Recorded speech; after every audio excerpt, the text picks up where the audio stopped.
Hi అండి, మన పెరియవ కలెక్షన్స్లో ఆషాఢం సేల్ స్టార్ట్ చేశాము. 2 డేస్ మన హోల్సేల్ షాప్లోనే మళ్ళీ కండక్ట్ చేస్తున్నామండి. లొకేషన్ వచ్చేసి Prashanti hills bus stop opposite లైన్లో స్ట్రైట్గా వస్తుంటే లెఫ్ట్ సైడ్ రోడ్ నెంబర్ 1 అనే స్టోన్ ఉంటుంది. ఆ రోడ్ నెంబర్ 1లో డెడ్ ఎండ్కి రావాలండి.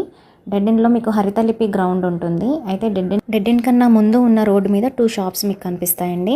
అందులో ఒక షాపే మన హోల్సేల్ షాప్. అందులోనే 2 డేస్ ఆషాఢం సేల్ కండక్ట్ చేస్తున్నాము. 22 జూలై అండ్ 23 జూలై ఈ 2 డేస్ అంటే వెనస్డే అండ్ థర్స్డే అండి.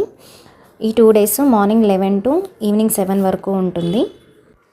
ఇంకా డౌట్స్ ఏమైనా ఉన్న వాళ్ళు స్క్రీన్ మీద నెంబర్ ఇచ్చానండి, ఆ నెంబర్కి కాల్ అయినా చేయొచ్చు, లేదంటే ఇన్స్టాగ్రామ్లో డిఎం అయినా చేయొచ్చు. మీకు తెలిసిన వాళ్ళందరికీ కూడా ఈ రీల్ని షేర్ చేయండి అండ్ ఫాస్ట్గా వస్తే ఎక్కువ కలెక్షన్ని గ్రాప్ చేసుకోవచ్చు. Thank you.